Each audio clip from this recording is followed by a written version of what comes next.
Hi dear students, இந்த வீடியோல வந்து பார்த்தோம் அப்படின்னா +2 காமர்ஸ் சாப்டர் வைஸ் இருக்கக்கூடிய இம்பார்ட்டன்ட் 5 மார்க்ஸ் வந்து பார்க்க போறோம். ஓகேங்களா? இதுல வந்து பாத்தீங்க அப்படின்னா ஃபர்ஸ்ட் சாப்டர்ஸ்ல இருந்து 28th சாப்டர் வரைக்கும் இருக்கக்கூடிய 5 மார்க்ஸ் தான் உங்களுக்கு வந்து இங்க வந்து ஷோ ஆயிருக்கு. இதுல வந்து பார்த்தோம் அப்படின்னா இந்த சர்க்கிள் பண்ணது எல்லாமே பாத்தீங்க அப்படின்னா டிஃபரன்ஸ் பிட்வீன் மொத்தம் உங்களுக்கு புக் ஃபுல்லா பார்த்தோம் அப்படின்னா 10 டிஃபரன்ஸ் பிட்வீன் வந்து இருக்கு. அதுல இருந்து உங்களுக்கு 1 இல்லைன்னா 2 வந்து வரலாம். ஸோ டிஃபரன்ஸ் வித் மட்டும் நம்பிட்டும் போக முடியாது. ஏன்னா 2025 கொஸ்டின் பேப்பர்ஸ் எடுத்தோம் அப்படின்னா அதுல டிஃபரன்ஸ் வித்தின் ஒரு சம் ஒரு தியரி பார்ட் கூட நமக்கு வந்து வரவே இல்லை. ஓகேங்களா? ஸோ இதனால இங்க இருக்கிறத இம்பார்ட்டன்ஸ் கொடுத்து வந்து படிச்சுக்கோங்க.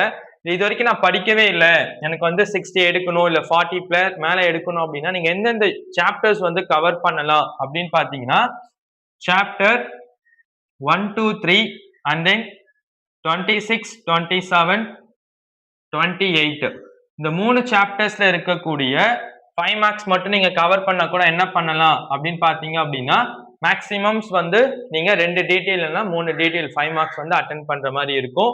ஸோ இது வந்து பாத்தீங்க அப்படின்னா என்னால ஃபுல்லாலாம் படிக்க முடியாது அப்படின்னா ஃபர்ஸ்ட் 15 சாப்டர்ஸ் வரைக்கும் படிச்சுக்கோங்க. 5 யூனிட் வரைக்கும் படிச்சீங்க அப்படின்னாலும் நீங்க உங்களால வந்து 4 இல்லைன்னா 3 5 மார்க்ஸ் வந்து அட்டென்ட் பண்ண முடியும். ஓகேங்களா? ஸோ இந்த மாதிரியான யூஸ்ஃபுல்லான வீடியோஸ் கண்டென்ட்ஸ் வந்து நம்ம பேஜ் வந்து ஃபாலோ பண்ணிக்கோங்க. இதையும் வந்து என்ன பண்ணிக்கோங்க அப்படின்னா ஸ்கிரீன்ஷாட் வந்து எடுத்துக்கோங்க.